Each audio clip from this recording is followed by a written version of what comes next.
Oh, hello. Welcome to the yearly finale of Louis Shaw series on transcultural fandom studies, and it is my greatest pleasure for this final session for 2024. I can call an old friend, even though this is the first time we actually met in person since 2016.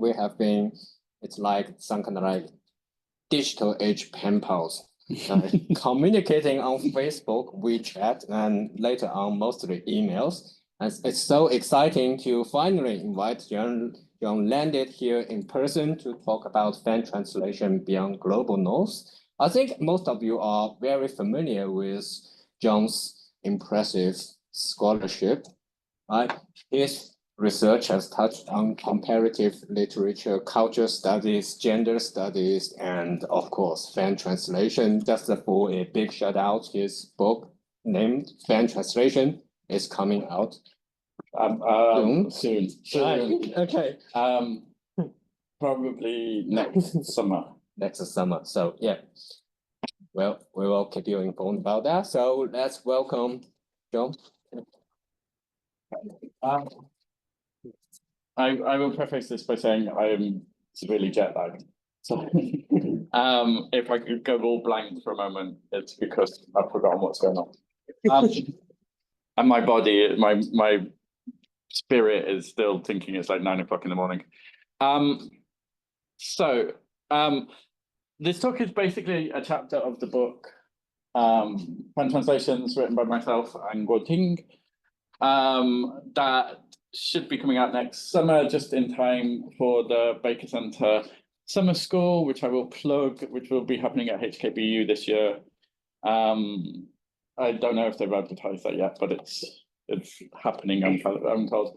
The consequence of it being a chapter is that I'm going to read a lot of it.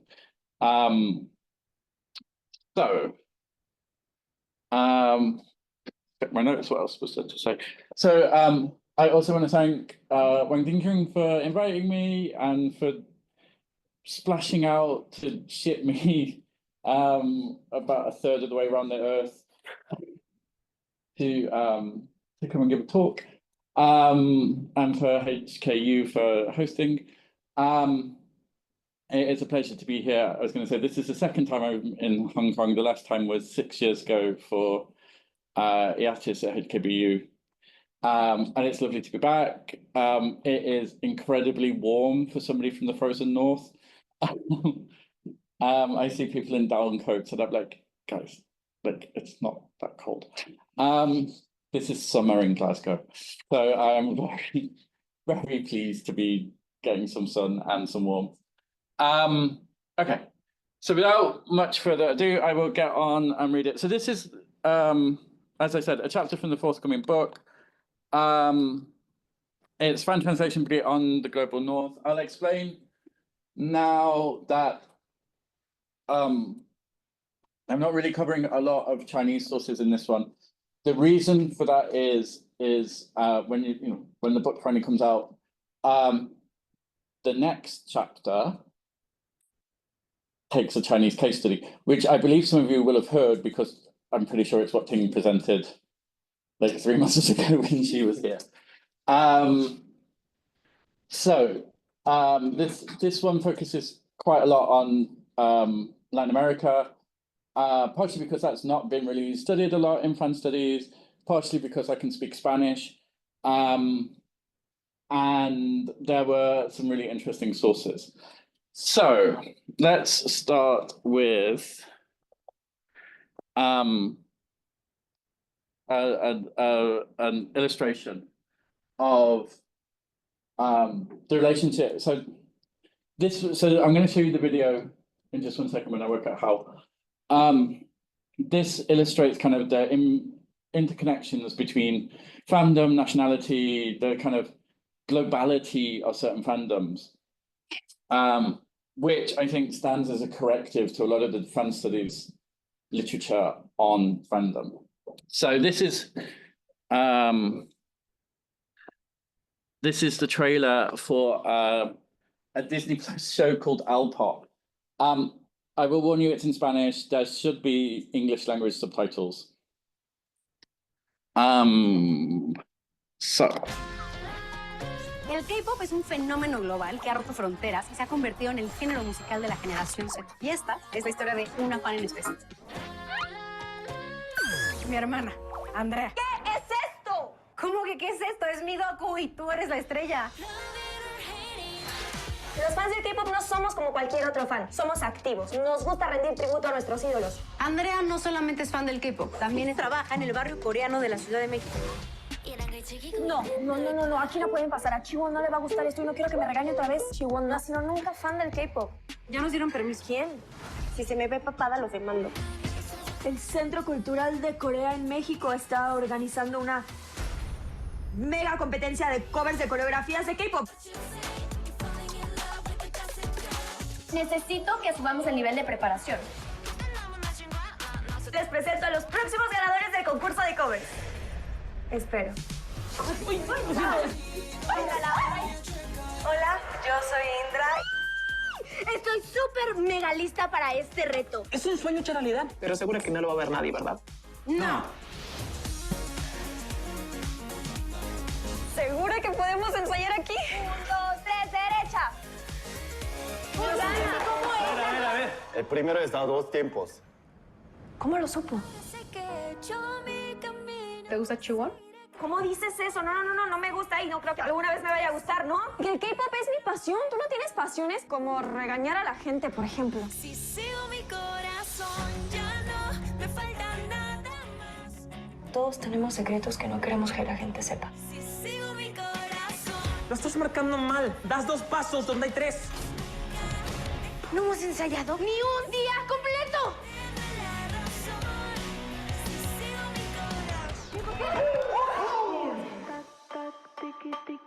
Oigan, ¿esa no es nuestra canción?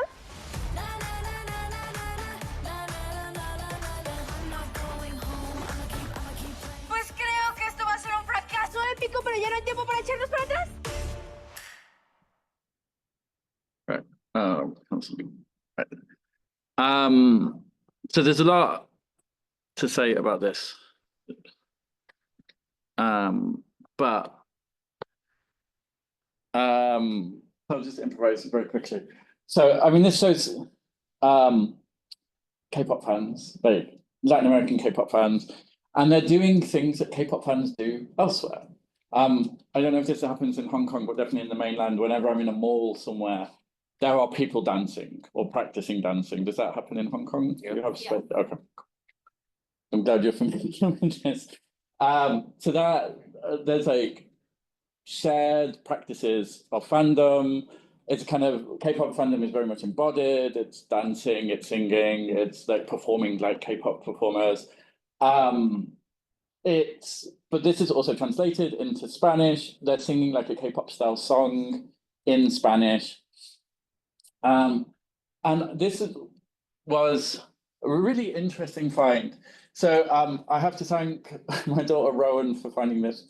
She was like, let's watch something silly on Disney Plus. And we came up with this and we're like, and I was like, oh, I need to write about this.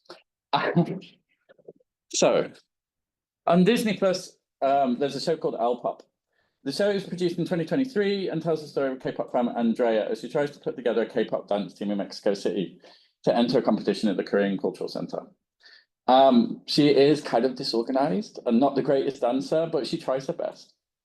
So what's interesting about this show is it's a Spanish language show on Disney Plus, which is not something we were expecting to find in the UK. Honestly, like Disney Plus is not known for its multilingualism.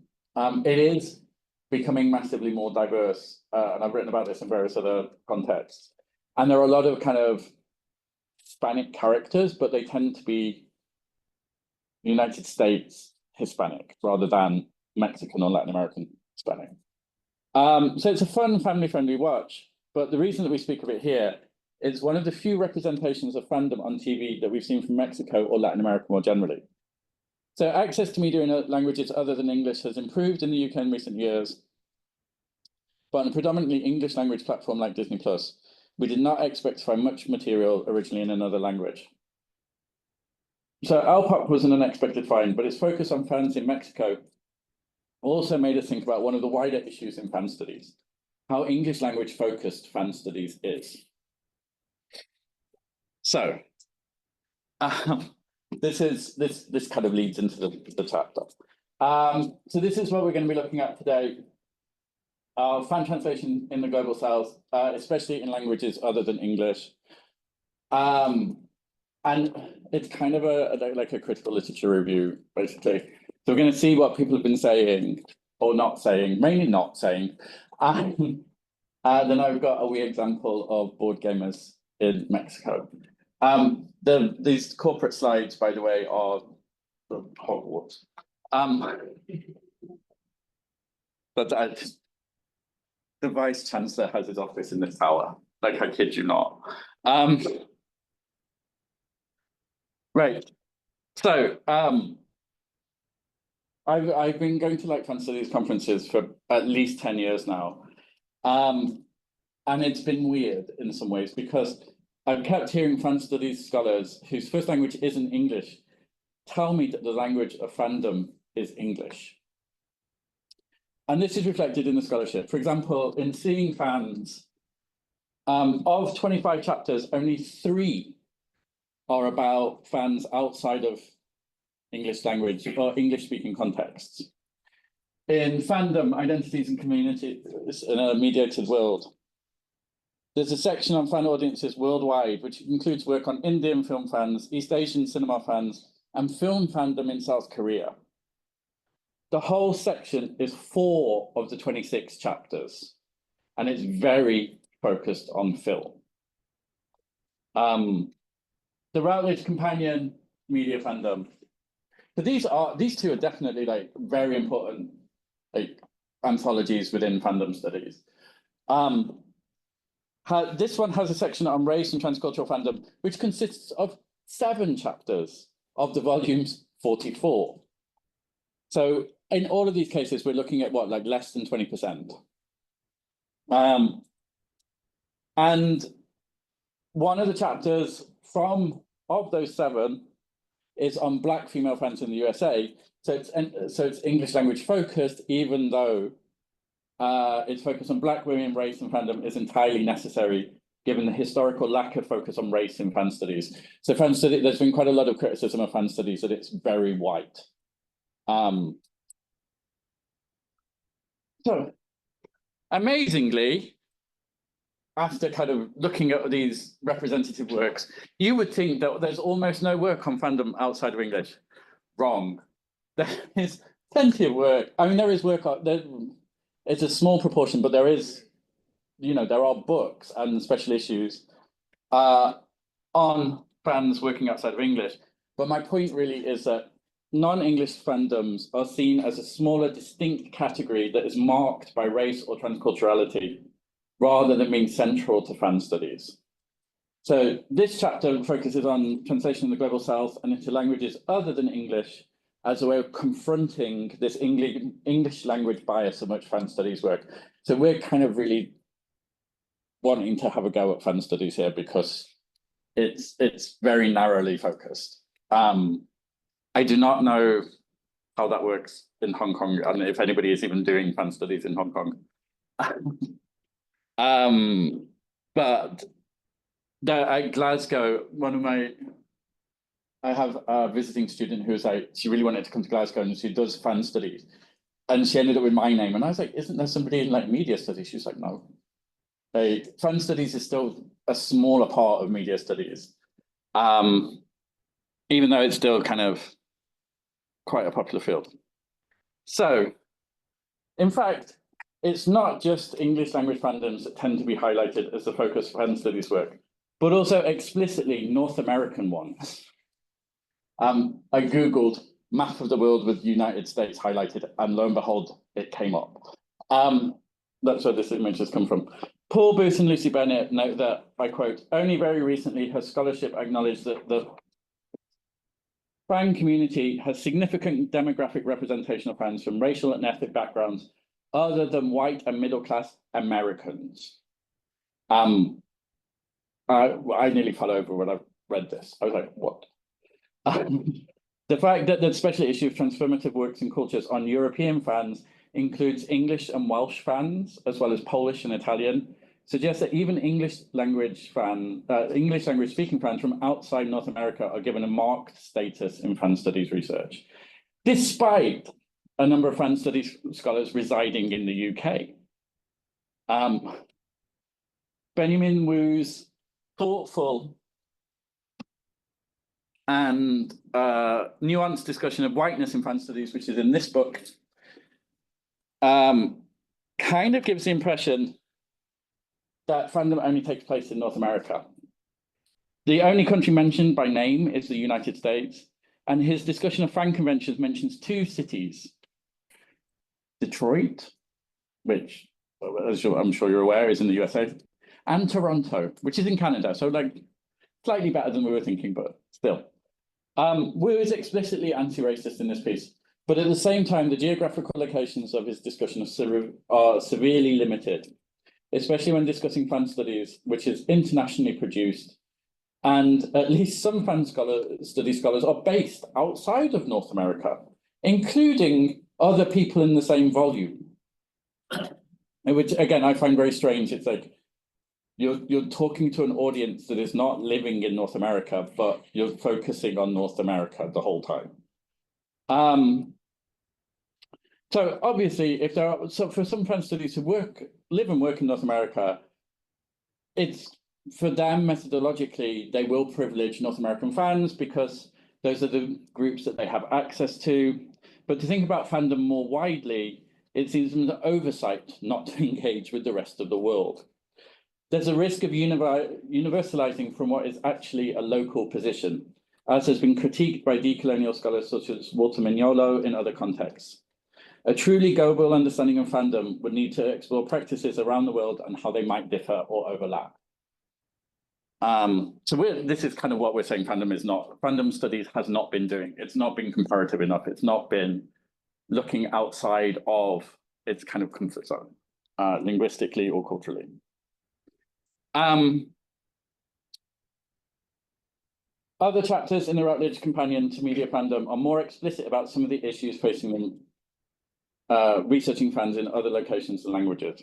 In discussion with Aswin Punatambekar and Sangeeta Shrestova, Berta Chin cites not speaking the same language as a problem for talking to and researching fans in other cultures.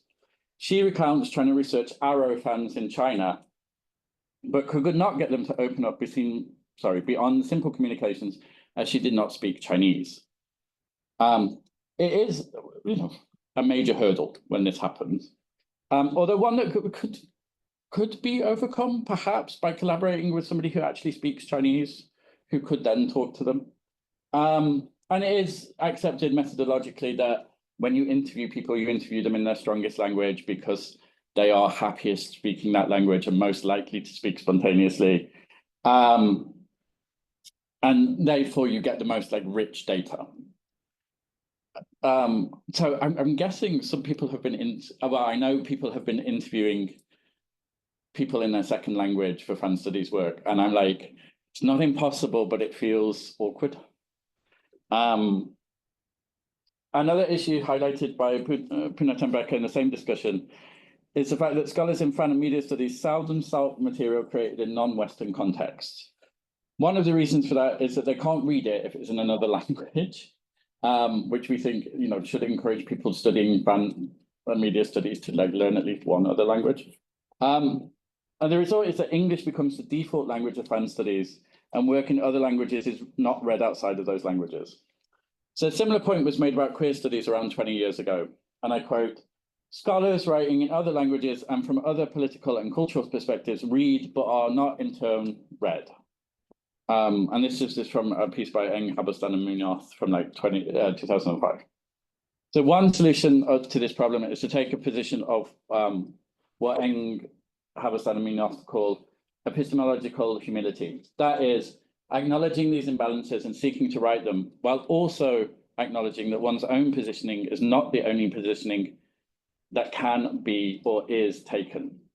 And calls for de-Westernizing media studies have existed for much longer still. So going back to the Unthinking Eurocentrism by Shohat and Stam from 1994, but also a pile of work since then.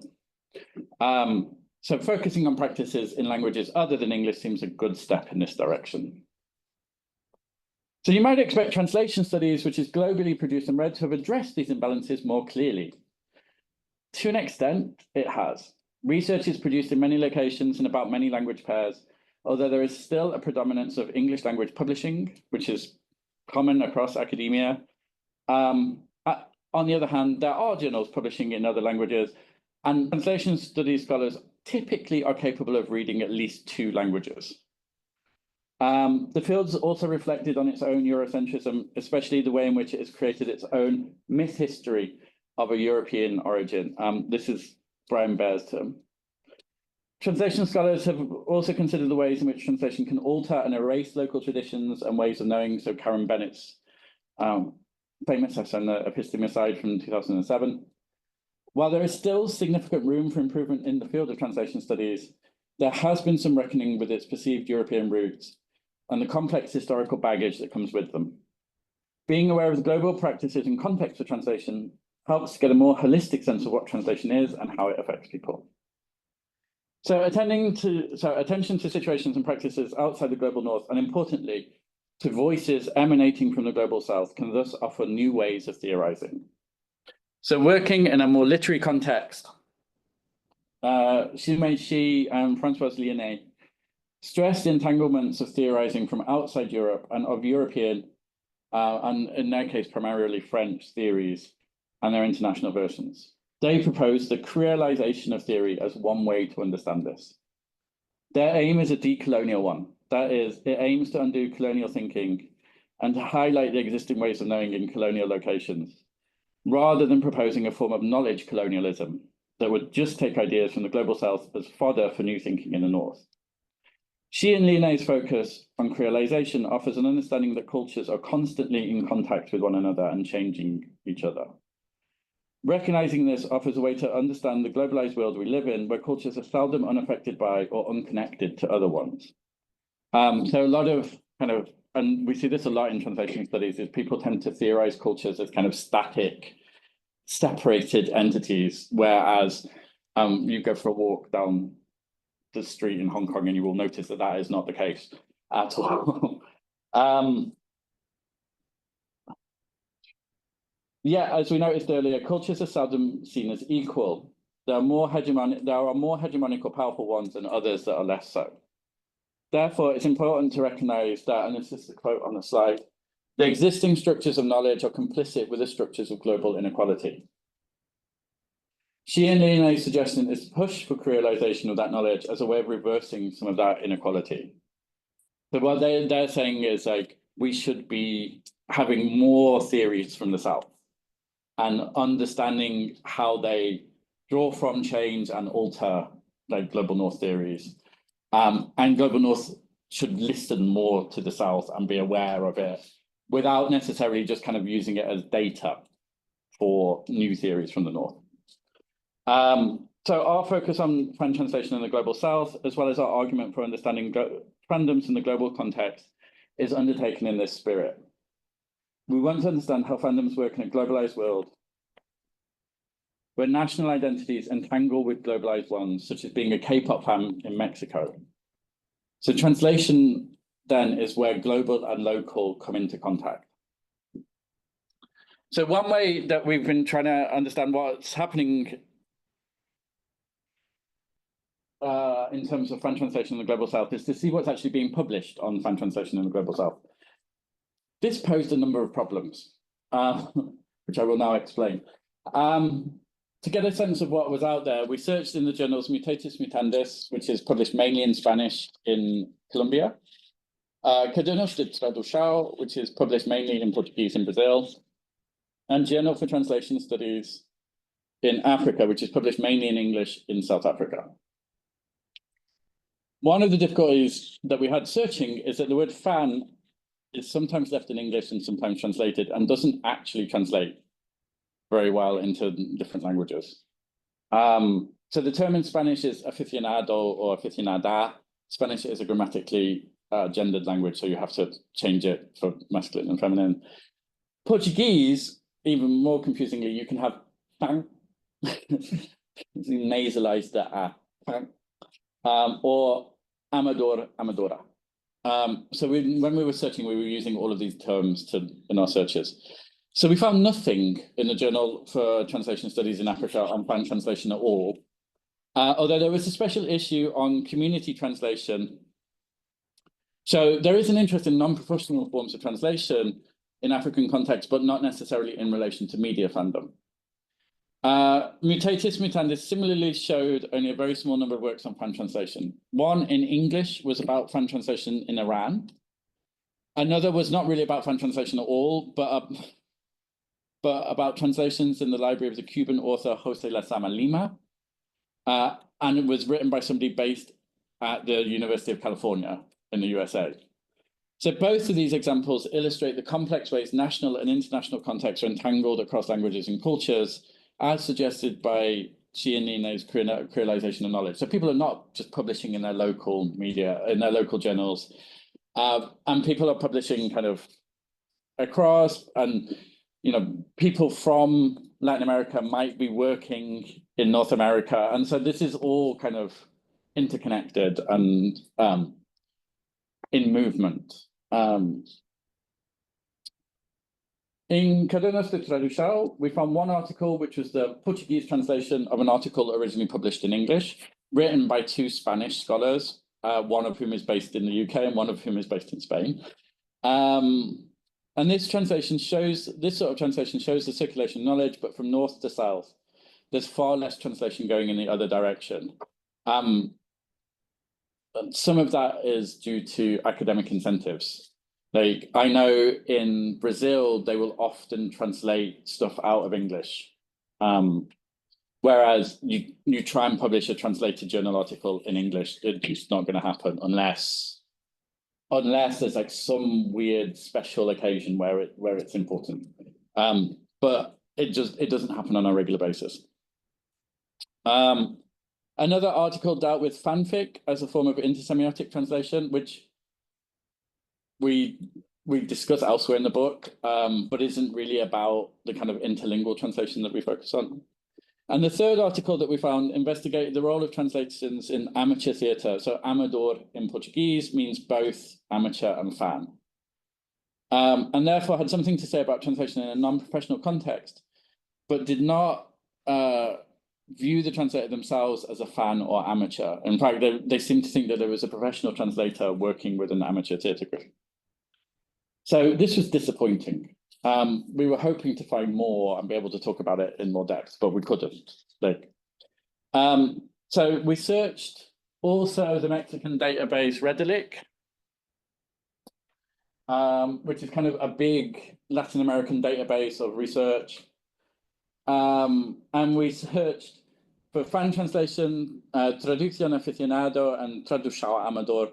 So these are not grammatically correct search terms, but they will find, it's like searching translation fan rather than fan translation. Like they're not grammatically correct, but it works as a search term. And that pretty much brought up the same results. And we got a handful more for fan sub as a search term. Searching fan, on the other hand, led to 14,000 plus results, and translation led to nearly 18,000. So there's quite a lot of work on fans, quite a lot of work on translation, and very little on fan translation. One reason for this might well be what Chin and Shrestover referred to as the institutional resistance in their discussion of transcultural fandom. That is the relative lack of funding or institutional recognition for working in this area, which would limit your enthusiasm for it. I mean, academics have to produce work that their institutions understand. So if you're working in an area which your institution doesn't really like, you tend not to get promoted. So that kind of pushes you to work in certain, is this not true? It's true. It pushes you to work in certain direction. So if you're working in a more conservative department, conservative with a small c, like fan translation is still a very novel topic, and they may not be so kind of happy with you working on it. And it's clear there may be other reasons why this is not why people are not doing it. But there are clearly fans in Latin America, as we can see from Lpop, as we can see from search results. But how they interact with media in other languages seems to be quite under-researched. So there is research on fan translation practices in other locations in the Global South, although the number of studies is still quite low. And it's important to remember that when we talk about the Global South, we talk about a heterogeneous group of locations which all have different characteristics rather than a single homogeneous location. Again, in the scholarship in English, it's almost like the Global South, one big thing. And it's like, no, it's not. It's many, many small things that have lots of different histories. This can also be said of the Global North. And I'm really curious why Russia is in the Global North. Like, I do not, like, because it's definitely not the West. But is it the Global North? Would Russians think of themselves in the Global North? It's a very curious one. Sorry, these are kind of randomly found images on Google. Not entirely random, but like as in I searched for them. Antarctica in the Global South. I'm not sure what the permanent population is of Antarctica. I think it's like a North American research team.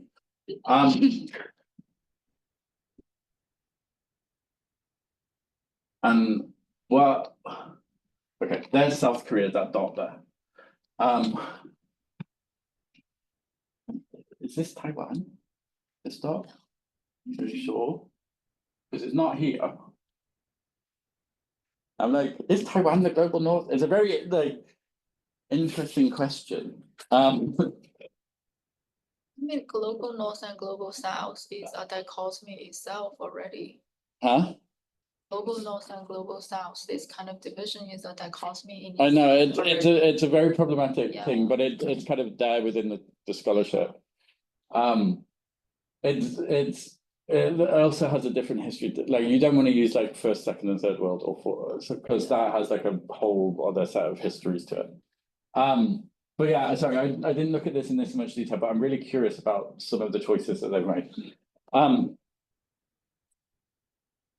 So the Global North is like incredibly diverse and heterogeneous as well. So the USA is different in many ways: legal, ideological, historical, economical, and geographical than the United Kingdom, for instance. And this has an effect on how fan cultures act and develop. As Chin notes, we should not assume that fan practices are the same the world over. Her example is the difference between Australia and the USA. So to understand fan cultures, it's important to understand the wider context they're in, which can mean everything from what magazines are regularly published to censorship, as well as whether there are stores selling physical products, or a good library system. Like, you know, if you can't access things, you can't become a fan of them. So if you can like go into a library and pick things up, then you're more likely to be able to interact with them. Or, you know, you have access to YouTube. Or there are like products that you can buy from an actual store. This changes kind of how fandoms work. Like, and this is something that we need to take into consideration. So for example, how does film fandom develop in places where cinema going is difficult or prohibitively expensive? Like, how much is a cinema ticket in Hong Kong? expensive. Yeah, Like what? nearly 200, sometimes over 200. Around the cheapest would be over 100. Yeah, so it's kind of like the same as UK prices. 10, Like, 10, 50. it's not a thing. Like, so when I was a student, I would be paying the equivalent of like 30 Hong Kong dollars to go to the cinema. I mean, that's 20 years ago, but it meant that I could go to the cinema every week, and it cost less than going for a pint. Whereas now it would cost me the same as going for like a meal to go to the cinema, and I'm like, that's quite that limits how much I will go to the cinema. And for example, in France, there is this magazine, Les Anrocotiques, which is coming from the UK, where we no longer have a music press. Really exciting like clever, interesting, well-developed discussion of music, film, literature, how would having a magazine like that published every month affect the development of fandoms? Again, not something that I think has been really well researched in the field. So in order to understand fandoms, then, it's worth exploring the characteristics of the locale where they're found, how they interact with and influence fandom formation. On a disciplinary level, that means drawing from area studies when doing fan studies. On a practical level, it means not taking for granted assumptions about what fandom is or how it's practiced, especially in locations that have been less studied. It means not assuming that Africa, India, and Southeast Asia, for instance, are the same. There are long and complex histories of each of those areas and their interactions with the rest of the world. The level of nuance should not just be at the level of region or nation, but also take into account the fact that there are different socioeconomic groups in a location that have different levels of resources and free time to put into fandom. Admittedly, this level of nuance is not always possible in a journal article with quite strict word limits. Like, it's difficult to get into a lot of historical detail in a 6,000 word journal article. But this approach helps to avoid the issues of exclusion and assuming a single identity fans, which we've been criticizing throughout the chapter. So one example of people doing this sort of local specificity is in the study of fan subbing in the Vietnamese context. And I know this is kind of mocking my own homework because I was one of the authors. But in addition to overviewing scholarship in English on translation in Vietnam more generally, Van Nan Long and Jonathan Evans spend several pages exploring the economic and historical aspects of Vietnam before discussing the history of translation in Vietnamese in order to give context to their discussion of fan translation on YouTube. In the case of Vietnam, they argue it's impossible to ignore the history of colonization, as well as government censorship and internet penetration. Fan translation is thriving in Vietnamese, partially as a result of Vietnamese openness to translating texts, but also due to the lack of availability of official translations. So in this study, some of the material came from English, but actually quite a lot of the videos that we found came from Korean and Chinese, suggesting the influence of K-pop and the Korean wave more generally, as well as a strong inter-Asian fandom. And much of what we found was from TV shows and music videos rather than film. So again, like the typical expectations of like fandom coming from an Anglophone context weren't there, or were like marginalized in the Vietnamese context. Reasons for this might include algorithms for removing proprietary content on YouTube. So like it's a lot easier to remove a whole film than it is to remove a clip or a short music video. Also, like the people making music videos tend to not mind people reproducing them because it's kind of an advert for them, and they also get like a certain amount of income from them. And you can get films elsewhere. Like there are other sources for films. So while the article has its limits, it does not interview fans or use ethnographic methods. For instance, it does demonstrate the ways in which fan translation needs to be understood in relation to its wider national and international context. It also highlights the need to decenter English as the privileged language of fan studies, especially in contexts where English is not spoken, you'd think.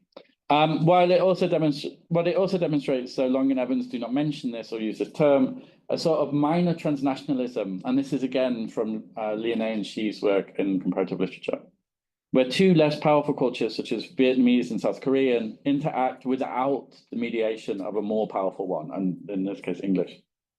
So using the concept of minor transnationalism can give a more nuanced and polycentric view of global culture and fandom's place within it. Not everybody does this, and in other cases, like the location becomes less important. So for instance, in a discussion of Thai fan subbing, Tandao Wangsuri, Minako O'Hagan, and Ryoko Sakamoto position their study in relation to the global discussion of fan subbing, which elsewhere in the book, we demonstrate has taken American anime fan subbing as paradigmatic. So it poses a number of problems, even within the English-speaking context. And the problem here is it makes American practices hegemonic because they are the unmarked practice. Like when we think of fan subbing, if we think of American anime set fan subbing as like the paradigmatic version, then it becomes then rather than going this is American fan subbing, we call it fan subbing. That kind of hides its origins. They did conduct empirical research in Thai, but unfortunately the actual article translates everything, which journals make you do, which is very frustrating. But what it does is it removes the Thai language. And it assumes the neutrality and transparency to translation, which are methodologically questionable, given everything that we already know about translation being interpreted. It does tell us some interesting things about how trust works in Thai fan subbing communities, but it's problematic again because they only look at one small group of fans of this show, Running Man, and again, it's generalizing from a small data set. And so while it seems intuitively correct that fans will trust other fans, we can't really look at their data and go, that is conclusively proved. Other people have looked more at the cultural practices that fan subbing is embedded in. So Saeed Amari Masud Khoshalige, sorry, if I mispronounce Iranian names, my apologies. They discuss introduction of subtitling video piracy in Iran, as well as censorship as the background to fan subbing in Farsi. They also compare fan subbing practices to professional practices, especially in relation to how taboo language is translated. Although they note that there isn't really a subtitling tradition in Iran, where dubbing is more common in official translations. And the corpus that they look at is popular American films from 1990 to 2010s, but these may not be easily acceptable to Iranian censorship. So they say that the Iranian authorities tried to crack down on websites, and due to unlicensed activities, which is kind of the normal excuse, but also the content that they share, and I quote, which is deemed indecent and immoral according to Iranian culture. And I'm like, there are always problems when people say something is happening at a national level, because officially that may be the case. Actual people don't always agree with what is happening officially. So it's not clear what is actually being referred to here, but the difference in cultural acceptance will affect what films are officially translated and distributed, as well as chosen for fan subbing. They found that many fan subbers were doing it to develop their English language skills. And this is something that comes up a lot in the literature on fan subbing, and I have very serious doubts about. And they do it to have fun and to give it access to media content for other viewers. And this can be shown in the use of explanatory material in the subtitles, which makes sense if you want to increase access and understanding of the text. They don't mention censorship or activist goals, unlike other translators elsewhere. But I still have doubts about language learning, because I'm like, why would you do something with language learning that can get you arrested? Like, it seems a contradiction in terms. And maybe some of it is to access primary sources. Maybe it's because they're interested in film. But I feel that I would like to do a lot more research into this, of the fan subbing for language learning seems to me to be a deflection of the question rather than an actual correct answer. So there is some similarity of practice in fan translation in the Global South, but they're all influenced by local factors, including history, censorship, translation traditions, and access to text. So just focusing on practices is not enough to explain how these practices differ from place to place. Yet they also open up understandings of how media travel and how the global media system is viewed by people outside of the global north and its centers of global production. What we see from these examples is a more polycentric world where Hollywood is provincialized. This is obviously more to do, there is obviously more to do in finding out about translation in other media. Most of this is about film and TV. and how that reflects or contradicts existing understandings. And again, this leads to a fuller, more globally oriented fan and media study. So I'm moving into the last one. I'm going to use a short example of examining to demonstrate two ways of examining areas that are underrepresented in fan translation research, namely board gamers and Mexico. By board gamers, we mean people who regularly play modern games such as Catan, Carcassonne, or Terraforming Mars. These are not chosen at random. These are kind of among the most popular games. As Paul Booth has argued, board gamers are typically not studied in relation to fandom, partially as board games are seldom studied in media studies. This might be changing, and Booth's own Board Games as Media from 2021 demonstrates ways in which games can be studied using fan and media studies frameworks. But it's true that much fan studies work remains linked to screen media. Again, there's kind of gaps. As soon as you look into this literature, there are just gaps flying up everywhere. So we agree with Booth that board gamers are fans, especially when you take into account the vast amount of board game discourse on the internet, ranging from review websites to live play videos on YouTube, and the mega forum that is Board Game Geek. So Board Game Geek, if you're not familiar with it, is a massive site about board games, where people talk about board games, review board games, talk to each other about board games, present board games, talk to producers about board games. Apparently it's a top 1,000 website in the USA. So board gamers discuss new games, trade tips on how to play, explain rules to each other, criticize game publishers' decisions, create game variants, and so on. So they're productive fans, as well as being emotionally connected to the games they play. Board games have not received much attention from translation studies either, with myself being like one of the exceptions. Perhaps because they're not as prestigious a form of media as literature or film, even though board gaming is international and typically relies on translation due to the fact that games are produced globally in different languages. So gaming culture is not the same the world over. Like, people play games differently in different places. And interesting, I hadn't realized I was going to talk about this when I was coming here, but one of the few cases where people have compared different styles of play is in Hong Kong.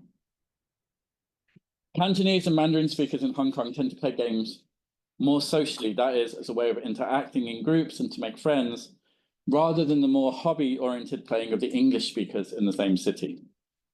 This is seen in games chosen by the two groups Jonathan Harrington studied.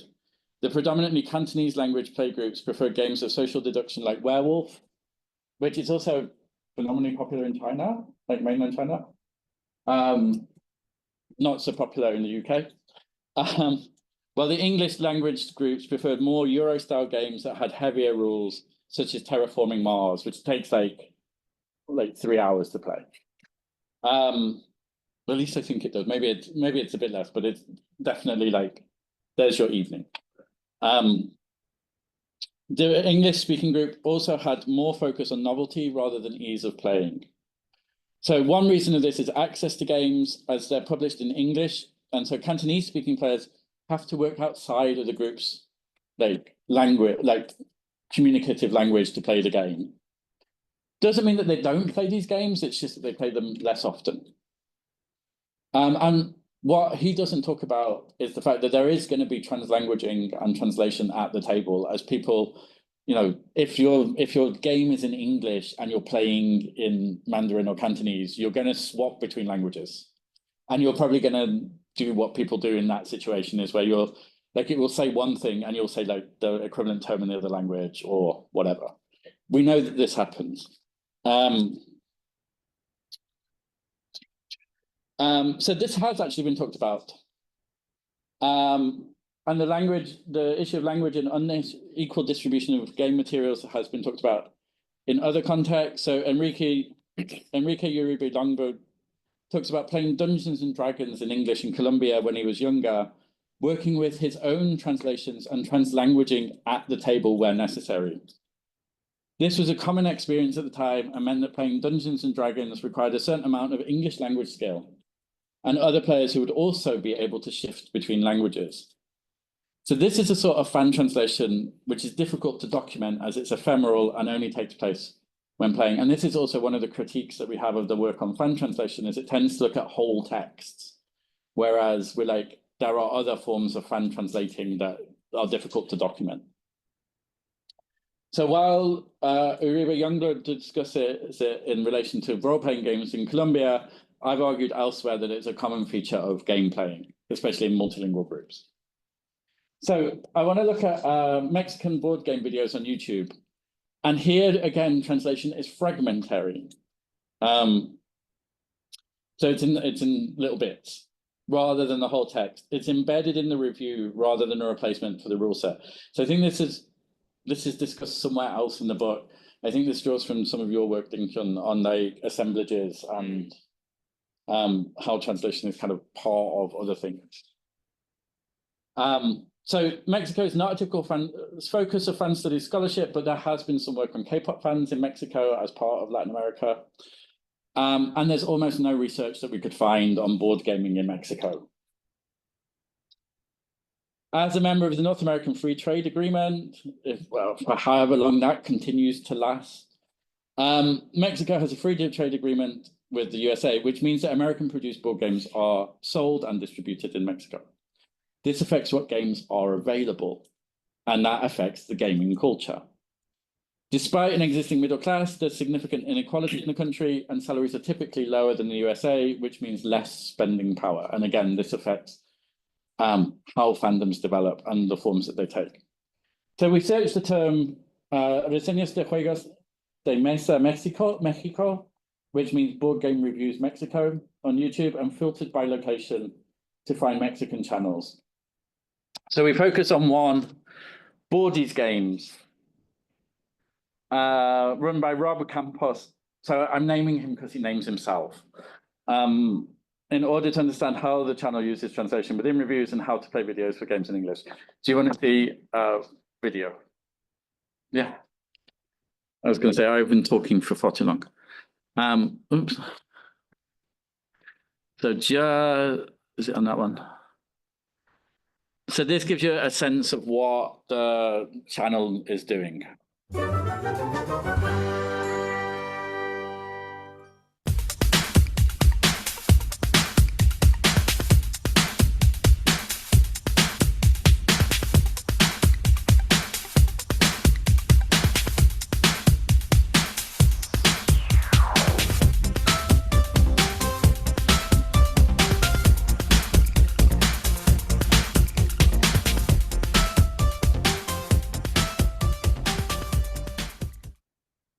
Right.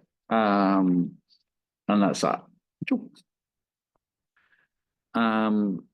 So just to get a sense of what the channel is, you have these popular videos like how to play games, little shorts, Mexican games, party games, strategy games, fillers, and so on.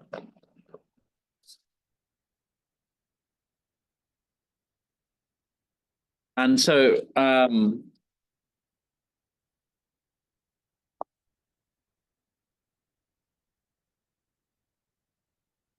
the channel's in Spanish with automatically produced subtitles in Spanish.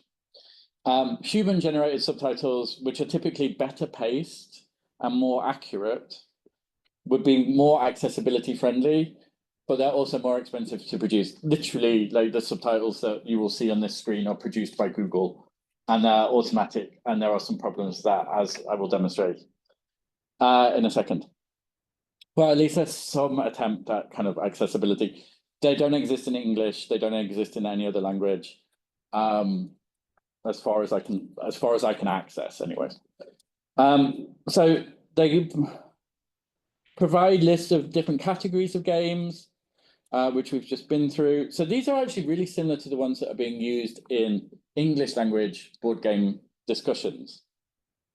And the fact that they closely mirror those used in English suggests that they're translations from the English terms.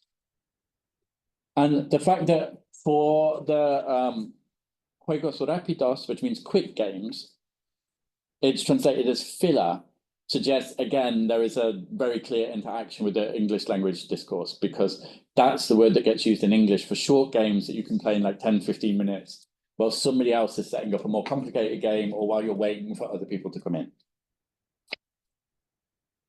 So I'm going to talk about the video Exploding Kittens, Como jugar y reseña.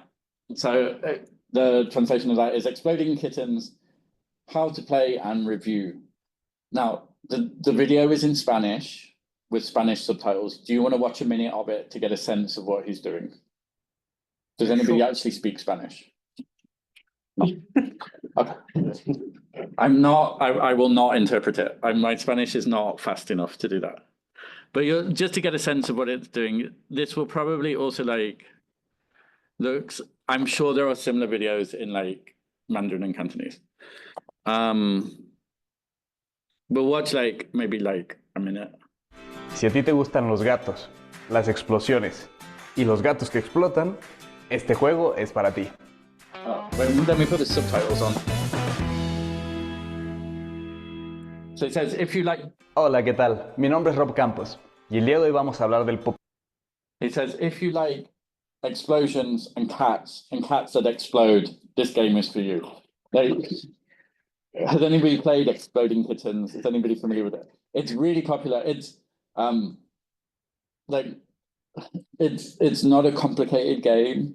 Like my daughter and her mates love it, and they're 10. So it's like it's not a super gamer's game, but it's one that you could play. You could play it with your kids and like have a laugh, and they can play it with each other and have a laugh. Okay. Well, compared to like some of the ones in the background, like Small World or Horrified or Pandemic, like it's a very simple game. And it's, yeah. Popular juego Exploding Kittens. Este es un juego para 2 a 5 jugadores con una dinámica de ruleta rusa, pero con gatos explosivos. En este juego, si explotas, pierdes, no hay de más. Entonces tienes que evitar explotar y hacer que los demás exploten. Únicamente puede sobrevivir un jugador. El objetivo de este juego es muy fácil. No explotes y listo. Para esto tienes que hacer que todos los demás jugadores... So it's like, the point of the game is very simple. Don't explode. And that's it.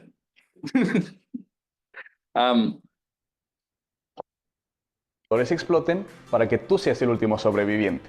Vamos a ver cómo es el seteo del juego. Para esto retiramos las 6 tarjetas de Diffuse y las 4 tarjetas de bomba del mazo. Barajeamos el mazo y repartimos 7 tarjetas boca abajo a cada jugador. De las tarjetas de Diffuse que separamos, le... Okay, what's worth noting, so we'll finish there, because otherwise you're going to just all be like, what is this? But you can see he's explaining what the game is, what do you do with the game, and then he's like, this is how you play it, this is how you set it up. He's playing with an English language set. Whether or not this is available in Spanish, I haven't checked. Definitely with some of the other games he plays with an English language set, and I'm like, you can buy that in Spanish. Why are you not using the Spanish set? I don't know if Exploding Kittens has been translated into Spanish.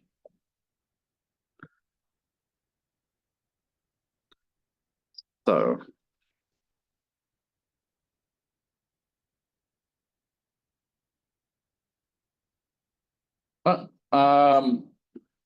So in terms of playing the game, you need to be able to read English to be able to use these cards, because the cards explain the powers, the symbols themselves don't tell you everything. So the title of the game is not actually translated in the video. He calls it Exploding Kittens, but he does explain it.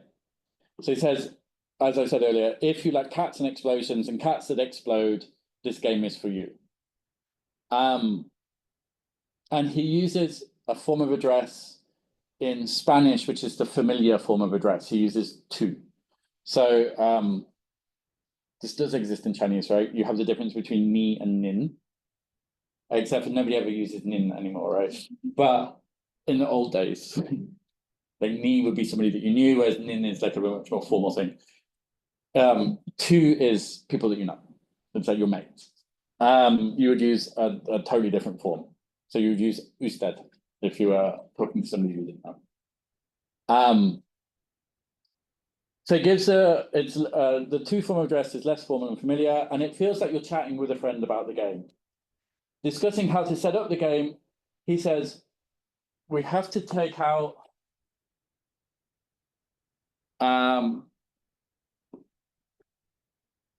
we have to take away 6 diffuse cards. Now, in Spanish, he says, retiramos las 6 tarjetas de diffuse. So he doesn't translate the word diffuse. And you can see the subtitles give up and go vicious. And it's like, no, wrong. It took me 3 attempts to work out what he was saying, because I was like, hold up, the subtitles are saying something totally different here. So if you're watching this, then you need some English in order to be able to follow their explanation. As the cardists show, because he doesn't explain every term that is used in English and leaves some in English. And the fact that the Spanish term for diffuse would be something like desactivar. So it sounds very different from diffuse in English. And what's odd from a translation point of view is that he's totally inconsistent. In the next card is called an exploding kitten in English. He explains it as tarjeta de bomba, the bomb card, which explains the function of the card, but it gets rid of the title. And so there's this like inconsistency of how he's translating. Some of the times he's explaining things, some of the time he's using the English term, some of the time he uses both together. So at one point he talks about the skip card and he says skip or soltar. So he's like skip or skip in Spanish. So you get dual presentation. So this is really inconsistent. And from a translation, like from somebody who trains translators to do translation, I'm like, don't do this. Like this is not standard practice in translation. But it allows the viewer to both understand what is happening by explaining the functions of the cards, but it also keeps a sense of the humor of the game. And like, it's much funnier to think of this as like exploding kittens than it is to think of them as bombed. So it targets a Spanish-speaking viewer who already speaks some English, but perhaps not enough to play the game without help. And this fits with the overall sense that modern gaming culture has been imported into Mexico from the English language discourse, probably from North America, even though some elements originated in Germany. And that's supported by the fact that when he talks about Catan, he's got an English language set rather than the German language set. So the German language game is called Die Siedler von Catan, like it's the settlers of Catan. And the game itself is much less language dependent than Exploding Kittens. So you don't need to read constantly to be able to play it. You can look at symbols. And there are some cards that do need an explanation, and he translates those in the video. And again, this helps Spanish-speaking viewers who have an English copy of the game and suggests that translanguaging is a really important part of playing modern games in Mexico. So from this short example then, the fan translation that we're seeing is focused on making games accessible without necessarily translating the whole text. And again, from a translation studies perspective, this is odd. Like we're used to either full translation or no translation, not kind of, this is the stuff you need to know translation, except for in crisis situations. As such, it relies on the existing English language knowledge of the viewers, which suggests that the viewers already have some education in English and are happy to use it. And that itself, to me, suggests a middle-class viewer who has access to that education. The influence of English language gaming culture is obvious, but this is also complemented with the promotion of Mexican board games that he does elsewhere. And these games are influenced by games in English and other European languages. So what we're seeing is, again, things swirling together rather than happening in parallel or separately. And so it's not a case of different paradigms of gaming, but of local and international productions. The understanding that different languages have different levels of prestige and influence is demonstrated in these videos. that by focusing on the less hegemonic ones, positions can be made to slowly change as the currently marginalized languages become more central to the discussion. So by studying fan practices outside of the global north and outside of English, we can explore how fan cultures interact and creolize or react to each other, whilst also getting a better sense of how fandom functions more globally. And this, we would argue, is fairer to fans worldwide. So just to kind of hammer home everything. Fan translation is really understudied in the global north, with in the global south, with the possible exception of China, which we discuss elsewhere in the book. And we want to challenge the North American and especially USA. So this is US American, how I've written it here, is a calc from the Spanish Estado Unidense. But I'm seeing it creeping into English, and so I'm going to keep doing so. We really want to challenge that. And we want to challenge the notion that translations have to be full texts and not embedded in other texts. And we want to kind of get people thinking about cultural flow rather than cultures like as separate, distinct, non-overlapping entities. That's where I'm going to end today. Thank you for your attention.